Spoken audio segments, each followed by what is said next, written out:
नमस्ते दोस्तों आज की वीडियो में हम जानेंगे कि एसबीआई के एक म्यूचुअल फंड में वन टाइम केवल 20,000 रुपए लमसम प्लान किए जाएं तो आने वाले 10 साल या 20 साल बाद कितने रुपए का फंड बनाया जा सकता है। साथ में यह भी जानेंगे क्या कम अमाउंट निवेश करके भी लाखों रुपए का फंड बनाया जा सकता है। दोस्तों आज की वीडियो डेडिकेटेड वीडियो है, इसलिए केवल टॉपिक वाइज बात करेंगे। आज के हमारे टॉपिक होंगे क्या इस समय लमसम करना सही टाइम है या नहीं, अभी मार्केट की परफॉर्मेंस कैसी है, किस तरह के फंड का सिलेक्शन करना चाहिए, आज का फंड खास क्यों है, इस फंड के रिटर्न्स कैसे हैं और इस फंड का नाम क्या है। दोस्तों इस फंड का नाम है SBI multi cap fund direct plan growth. दोस्तों जैसा कि इसके नाम से पता चलता है यह मल्टी कैप फंड है, मतलब कि यह सभी प्रकार की कंपनियों में निवेश करता है, चाहे फिर वह लार्ज कैप हो, स्मॉल कैप हो या फिर मिड कैप कैटेगरी की कंपनी हो। लेकिन इस प्रकार के फंड फ्लेक्सी कैप फंड से थोड़े अलग होते हैं। जहां फ्लेक्सी कैप फंड स्वतंत्र फंड माने जाते हैं, फ्लेक्सी कैप फंड में फंड मैनेजर को फुल राइट्स होते हैं कि वह किसी भी रेशियो से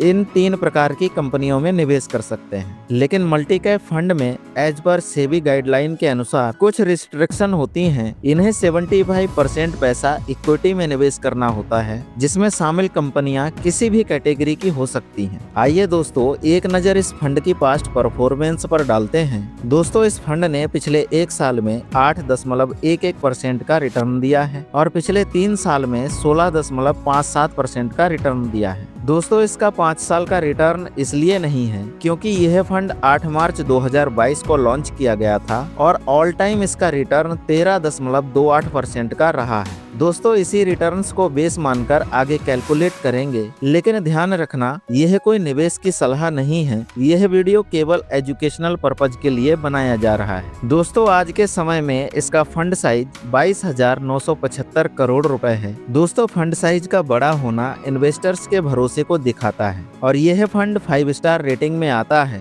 आज के समय में इसका NAV यानी नेट एसेट वैल्यू 16 रुपए 45 पैसे है। दोस्तों इसका मतलब होता है जब आप किसी भी म्यूचुअल फंड में निवेश करते हैं तो आपको कुछ यूनिट्स मिलती हैं, उन्हीं एक यूनिट का प्राइस NAV कहलाता है। यह मार्केट की परफॉर्मेंस के हिसाब से डे बाय डे चेंज होता रहता है। दोस्तों इस फंड का एक्सपेंस रेशियो 0.84% है। दोस्तों यह छोटी सी फीस होती है जो फंड हाउस निवेश करने के बदले आपसे लेता है। दोस्तों यह हुई इस फंड की फंडामेंटल एनालिसिस, लेकिन निवेश करने के लिए इतना ही देखना पर्याप्त नहीं होता है, और भी बहुत कुछ होता है। आइए उसे भी देख लेते हैं। दोस्तों इस फंड का अल्फा रेशियो 1.05 है। इसका मतलब हुआ इस फंड ने अपने बेंचमार्क को बीट करके उससे भी 1.05% का ज्यादा रिटर्न दिया है, और इस फंड का बीटा रेशियो 0.77 है। इसका मतलब हुआ यह फंड कम वोलेटाइल है, इसमें उतार चढ़ाव कम आते हैं, यह निवेश करने के लिए सूटेबल है। आइए दोस्तों एक नजर इस फंड की होल्डिंग एनालिसिस पर डालते हैं। यह फंड मटेरियल्स सेक्टर में 22.74% का निवेश करता है और फाइनेंशियल सेक्टर में 21.87% का निवेश करता है और कंज्यूमर डिस्क्रिशनरी में 17.02% का निवेश करता है और टेक्नोलॉजी सेक्टर में 10.42% का निवेश करता है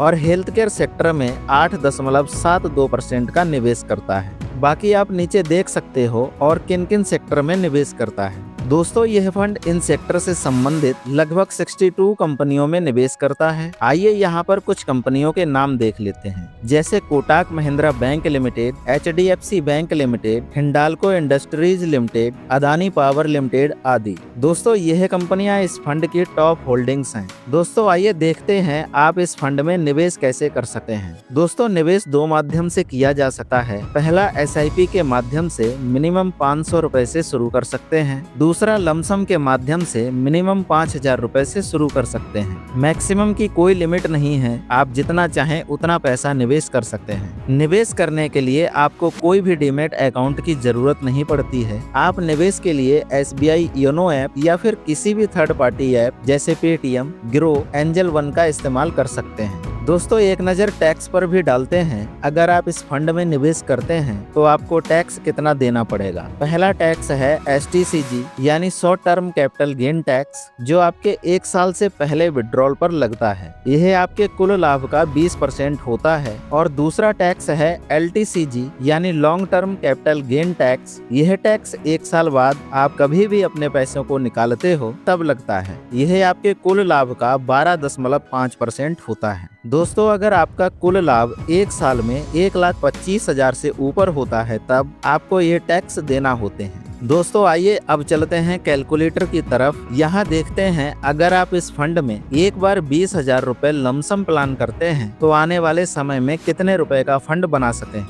दोस्तों एक्सपेक्टेड रिटर्न हम उतना ही मानेंगे जितना अभी तक इस फंड ने पिछले रिटर्न्स में दिया है, यानी कि 13.28% का। तो इस हिसाब से पहले 10 साल में आपका रिटर्न बनेगा 49,592 रुपए और फाइनल पैसे की वैल्यू होगी 69,592 रुपए। और 20 साल में आपका रिटर्न बनेगा 2,22,156 रुपए और फाइनल पैसे की वैल्यू होगी 2,42,156 रुपए। और कहीं आपने 30 साल के लिए निवेश कर लिया तो आपका रिटर्न बनेगा 8,22,313 रुपए और फाइनल पैसे की वैल्यू होगी 8,42,313 रुपए। और अगर 40 साल के लिए निवेश किया जाए तो आपका रिटर्न बनेगा 29,11,456 रुपए और फाइनल पैसे की वैल्यू होगी 29,31,456 रुपए। दोस्तों अब आपका एक सवाल क्लियर हो गया होगा, यदि छोटे अमाउंट को टाइम दिया जाए तो अच्छा फंड बनाया जा सकता है। अब दूसरा सवाल, क्या इस समय लमसम करना ठीक रहेगा? तो दोस्तों अभी मार्केट में और करेक्शन आने की संभावना है, इसलिए अभी आप वेट कर सकते हैं। इसके बाद अगला सवाल, अभी मार्केट की परफॉर्मेंस कैसी है? दोस्तों स्मॉल कैप कैटेगरी वाले फंड्स ने पिछले 2 साल से नेगेटिव रिटर्न दिया है और मिड कैप का भी लगभग वही हाल है और लार्ज कैप का भी कोई खास रिटर्न नहीं बना है। बाकी दोस्तों अब आप कमेंट करके बताएं अभी आपका पोर्टफोलियो में कैसा रिटर्न है। और दोस्तों अगर आपको इस वीडियो से कुछ वैल्यू सीखने को मिली हो तो हम उम्मीद करते हैं आप इस वीडियो को लाइक कर देंगे और चैनल को भी सब्सक्राइब कर लेंगे। दोस्तों एक छोटा सा disclaimer, mutual fund market risk के साथ आते हैं, इसलिए रिस्की होते हैं, तो सोच समझकर निवेश करें। इस वीडियो में निवेश करने की सलाह नहीं दी जाती है। यह वीडियो केवल एजुकेशनल पर्पज के लिए बनाया गया था।